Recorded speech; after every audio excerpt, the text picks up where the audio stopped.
Voilà. Nous nous retrouvons donc pour des exemples de calcul utilisant le cosinus. Comme je vous le disais tout à l'heure, le cosinus va nous être utile lorsque nous serons dans un triangle rectangle. Exemple numéro 1, nous serons donc dans un triangle rectangle qui s'appelle IJK. Nous connaîtrons la mesure d'un angle, par exemple ici, je ne sais pas moi, 31 degrés, et nous saurons que, par exemple, l'hypoténuse de ce triangle, IJK, qui est rectangle en K, mesure 5 en unité de longueur, ça peut être des centimètres ou des mètres, l'unité de longueur ne va pas influencer notre technique de calcul. Voilà, donc j'ai ces informations-là, et ce que je veux déterminer, généralement, dans les exercices, c'est ce qui manque. Alors, qu'est-ce qui nous manque ici? Ici, il nous manque trois choses, en fait. Il nous manque la mesure de l'angle K, la mesure de l'angle I, de la mesure de l'angle I, que dis-je? La mesure du côté IJ, et la mesure du côté KJ. Voilà ce qui nous manque. Comment nous allons procéder? Eh bien, nous allons procéder de la façon suivante. Nous allons dire que nous sommes en présence d'un triangle rectangle. Donc, le triangle IJK est rectangle en K. Vous êtes d'accord, hein? La mesure de I est de 31 degrés, donc la mesure de K est de 59 degrés. Pourquoi? Parce que I et K sont des angles qui sont complémentaires. Donc, ici déjà, je peux écrire que ça fait 59 degrés. Maintenant que j'ai trouvé la mesure de l'angle qui nous manquait, eh bien, il faut que je calcule les mesures manquantes de IJ et de JK. Comment faire? Eh bien, c'est là où nous allons utiliser le cosinus. Nous allons d'abord déterminer IJ.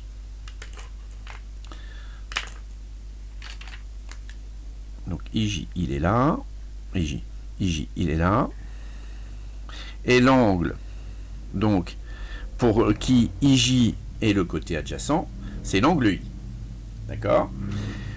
Du coup, nous allons utiliser le cosinus de 31 degrés. Nous allons écrire que le cosinus de 31 degrés est égal à IJ divisé par IK. Ce qui va nous donner que IJ est égal à cosinus de 31 degrés multiplié par IK. Mais IK vaut 5, donc IJ, moi j'aime bien mettre les nombres avant le cosinus, donc 5 fois cosinus de 31 degrés, parce que si on met le 5 derrière, on pourrait lire cosinus de 315. Vous voyez, si on mettait le 5 ici, cosinus 31 fois 5, on pourrait les lire, donc moi je préfère mettre le cosinus devant, donc 5 fois cosinus de 31. Et c'est là où votre calculatrice va intervenir. Vous allez donc allumer votre calculatrice, taper sur la touche 5, sur la touche fois, sur la touche cosinus. Généralement, quand vous appuyez sur la touche cosinus, il y a une parenthèse qui s'ouvre tout de suite. Vous allez taper 33 puis 1 pour 31. Vous allez fermer la parenthèse et vous allez appuyer soit sur Enter, soit sur Execute, suivant que vous êtes sur une calculatrice TI ou Casio. Parce qu'il y a deux types de calculatrices. Voilà, j'avais fait une image. Voilà, vous avez deux types de calculatrices en fait. Soit vous avez celle-ci, soit vous avez celle-ci. Vous avez les touches cosinus qui sont ici pour la TI Collège, et vous avez la touche cosinus qui est ici pour la Casio. Voilà. Et vous allez obtenir un résultat. Alors, moi j'ai une vieille calculatrice qui marche plus très bien, dans lequel on voit plus rien, donc il faut que je fasse. Hop, et je fais 5 donc fois cosinus donc de 31. Alors évidemment, je m'attends à trouver un nombre qui est plus petit que 5. Puisque IJ doit être plus petit que 5, puisque 5 c'est l'hypoténuse. Et la calculatrice me donne 4,3. IJ est égal à 4,3 au dixième. Alors l'usage, écoutez-moi bien, est de donner la mesure des côtés arrondis au dixième, et lorsqu'on cherche la mesure des angles, on les donnera arrondis à l'unité. Donc je répète, l'usage, c'est-à-dire en l'absence d'informations contraires dans un énoncé, en absence d'informations contraires dans un énoncé, virgule. Les mesures des côtés sont données au dixième et la mesure des angles à l'unité. Voilà. D'accord ? Bien. Donc ici, IJ est égal à 4,3. Donc, je peux mettre sur le côté de mon triangle 4,3. Très bien. S'ouvre à nous maintenant deux chemins, puisque plus nous allons avoir de connaissances en mathématiques, plus nous aurons de chemins. D'accord ? Bien. Soit pour calculer KJ, qui est le côté qui nous manque maintenant, soit pour calculer KJ, nous en pouvons utiliser Pythagore. Pourquoi nous pouvons maintenant utiliser Pythagore? Puisque nous avons deux côtés. D'accord? Ou nous pouvons recommencer ce que nous venons de faire avec le cosinus, puisque KJ, c'est le côté adjacent à l'angle que nous connaissons ici, qui est de 59 degrés. Donc deux chemins possibles. Il y a bien sûr un chemin qui est meilleur que les autres. C'est comme d'habitude. Le problème, c'est que si nous réutilisons 4,3 comme mesure de IJ, 4,3 est une valeur approchée. Donc nous allons faire des approximations d'approximation. Et ça, c'est pas très très bon, parce que nous allons perdre, évidemment, en précision. Le plus judicieux ici, c'est d'utiliser, bien sûr, la mesure du cosinus de 59 degrés. Alors, allons-y. Nous allons écrire que le cosinus donc de 59 degrés va être égal à quoi? Eh bien, le cosinus de 59 degrés, il va être égal au côté KJ, on est d'accord, hein? Hop, KJ divisé par IK. KJ sur IK. Du coup, KJ va être égal à IK multiplié par le cosinus de 59 degrés. Je vais prendre à ce moment-là ma calculatrice. Hop, je vais taper sur... donc bien sûr, je vais remplacer IK par 5 fois le cosinus de 59 degrés. Donc 5 fois cosinus de 59. Et ça va me faire une mesure de KJ qui va être égale à 2,6 au dixième. À chaque fois, il faut l'écrire au dixième. Hein. Voilà. Bien. Alors, il est évident que si je m'amuse à faire maintenant, donc, ici, j'obtiens, on a dit, en valeur approchée, 2,6. Si je m'amuse à faire 2,6 au carré plus 4,3 au carré, eh bien, je ne vais pas trouver 25. Hein, si je fais 4,3 au carré plus 4,3 au carré plus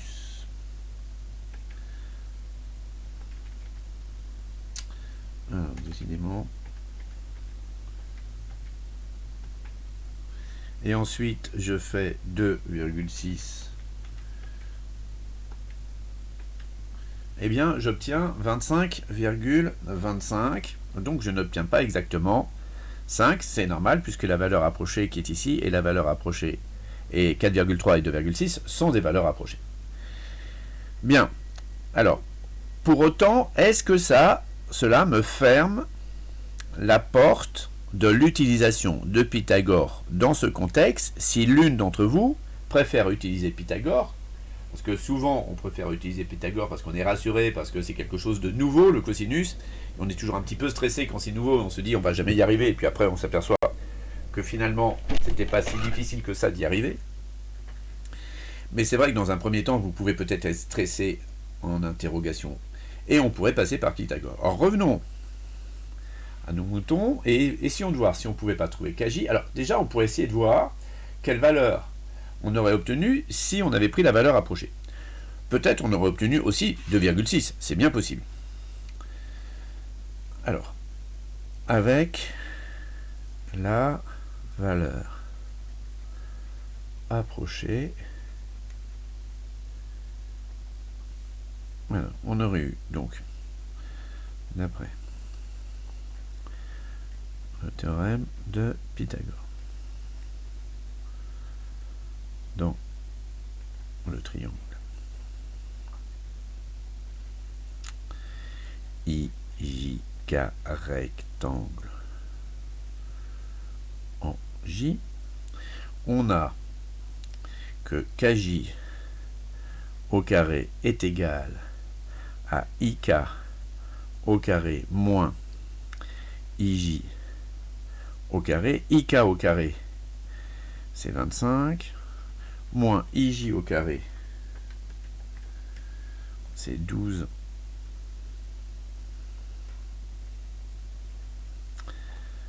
,9.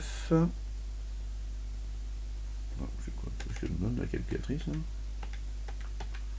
Non, n'importe quoi. 18,49.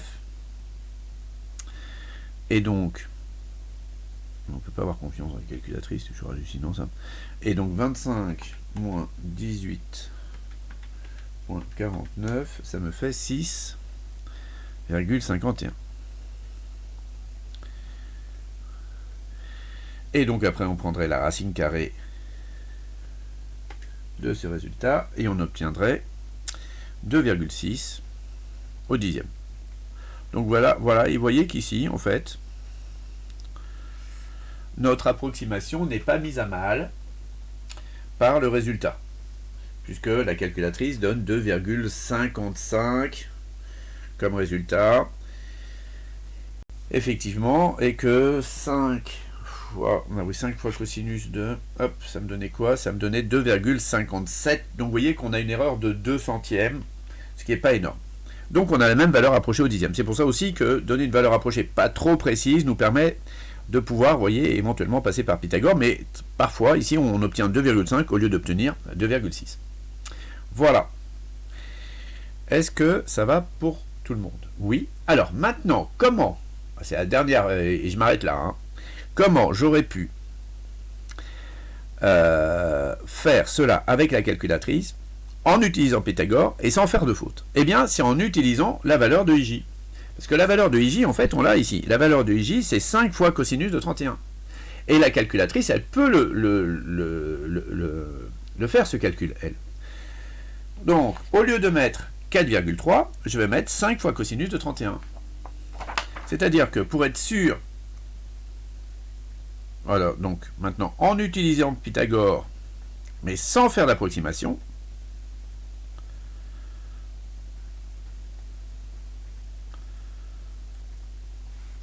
sans approximation, en utilisant Pythagore sans approximation, qu'est-ce qu'on va écrire? On va écrire que Kj carré, donc ça ne va pas changer, est égal à Ik carré moins IJ carré. Donc ça va nous faire 25 moins, et au lieu de mettre IJ carré et de remplacer IJ par 4,3, je vais écrire 5 fois cosinus de 31, entre parenthèses, au carré sur ma calculatrice, puisque la calculatrice, elle peut tout à fait gérer ce nombre-là toute seule.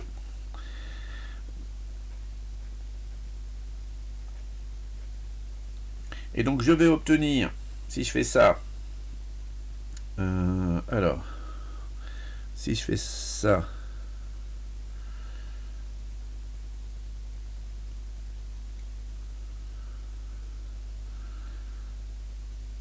voilà, la machine est vraiment fatiguée, je vais obtenir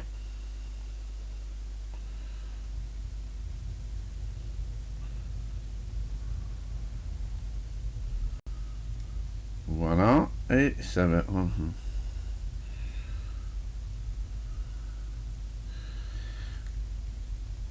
Donc je vais obtenir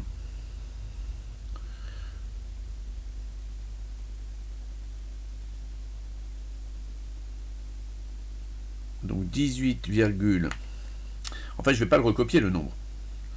Je vais obtenir un nombre qui va s'écrire approximativement 18,337 au centième. Et je vais faire directement la racine carrée. Ce nombre-là, je ne vais pas l'écrire, je vais faire directement la racine carrée. Ouais, je me suis mal pris, en fait. J'aurais dû vous dire de taper directement que Kj, je barre ça, de taper que Kj est égal à racine carrée de 25 moins 5 fois cosinus de 31 au carré. Comme ça, vous n'avez pas besoin de réappuyer sur answer, enfin de faire appel aux valeurs. Voilà. Vous tapez ça sur votre calculatrice, donc racine carrée, hop, vous tapez ça dessous, voilà, et vous obtenez donc une valeur qui est de l'ordre de 4,28, donc effectivement de 4,3.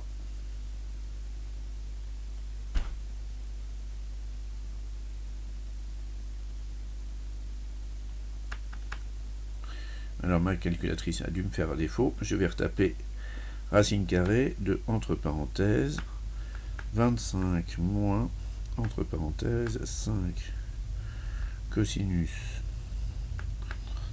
parenthèse au carré, parenthèse, execute. Et je trouve 2,57, non, c'est tout à fait ça, et ça me donne donc effectivement 2,6 au dixième. Voilà. Donc tout ça, ce calcul-là, en fait, c'est la calculatrice qui le fait toute seule. Et on retrouve bien notre valeur de K,J qu'on a, de Kj qu'on a déjà trouvé et qui vaut 2,6 depuis le début de l'énoncé. Voilà pour ce premier exemple. Alors, je récapitule. Pour être bien sûr que vous avez compris. On vous donne un triangle avec une mesure et un angle. Et on vous demande de calculer les côtés manquants. Nous avons commencé par calculer IJ à l'aide du cosinus. Ensuite, nous avons calculé KJ à l'aide du cosinus de l... Oh là là, on n'y voit rien du tout. Donc, je disais, replay. Voici l'objectif. Vous avez un triangle, on vous donne 5 et 31 comme information, et le but du jeu, c'est de trouver la mesure de l'angle qui était là, la mesure du côté qui est là, et la mesure du côté qui est là. Dans un premier temps, on calcule la mesure du côté qui est là, parce que ça, c'est très facile. Ensuite, à l'aide du cosinus de 31, on va calculer la mesure du côté qui est là. À l'aide du cosinus de 59, on va calculer la mesure du côté qui est là. Mais on s'est posé la question de savoir si, puisqu'on a deux côtés maintenant, s'il n'était pas possible d'utiliser Pythagore pour calculer le troisième côté qui était là. D'accord ? Alors on s'est dit, bah oui, on doit pouvoir utiliser Pythagore. Évidemment, on peut utiliser Pythagore, sauf que 4,3 est une valeur approchée. Donc, nous avons calculé ici la valeur de Kj, donc la valeur de Kj qui est ici, en utilisant la valeur approchée. On a trouvé 2,6. Nous avions déjà trouvé 2,6 en utilisant le cosinus. D'accord ? Alors, on pourrait croire qu'à chaque fois, on va trouver la même valeur. C'est pas tout à fait vrai, parce que parfois, ici, comme on utilise des valeurs approchées, on aurait pu tomber sur 2,7 ou sur 2,5 au lieu de tomber sur 2,6. Et donc, bien sûr, moi, je compte faux. Parce que vous avez utilisé une valeur approchée. Alors, la question qu'on s'est posée, on s'est demandé si est-ce qu'on pouvait pas quand même faire Pythagore ? Parce que est-ce qu'on était obligé d'utiliser le cosinus de 59 ? Pas du tout. On peut demander à la calculatrice de remplacer IJ Parce qu'on avait calculé ici que IJ, c'est 5 fois cosinus de 31. Et ça, c'est une valeur qui est exacte. Du coup, au lieu de mettre la valeur approchée ici, qui était le carré de 4,3, eh bien, on met ici la valeur exacte, on l'élève au carré, et donc ça veut dire que Kj, ça va être la racine carrée de ce calcul. Et donc on tape directement ce calcul-là sur la calculatrice, et évidemment on va trouver 2,6, ça nécessairement, puisqu'on a déjà trouvé 2,6 deux fois. D'accord? Est-ce que c'est clair? Bien. Ça va venir. Allez, je vous laisse là pour aujourd'hui. Je vous donne sur cette vidéo les deux exercices à faire, enfin l'exercice à faire pour demain, parce que dans cet exercice, en fait, il y a deux questions. Vous avez un triangle rectangle, A, B, C, qui est rectangle en B. L'hypoténuse vaut 13, ce sont des centimètres. L'angle qui est ici vaut 49 degrés. Eh bien, je souhaite que vous me calculiez trois choses: la mesure de l'angle A, la mesure de segment BA, la mesure, donc la longueur qui est ici, BA, et la longueur qui est ici, BC. Voilà. C'est tout ce que vous avez à faire pour demain. Je vous souhaite une excellente journée.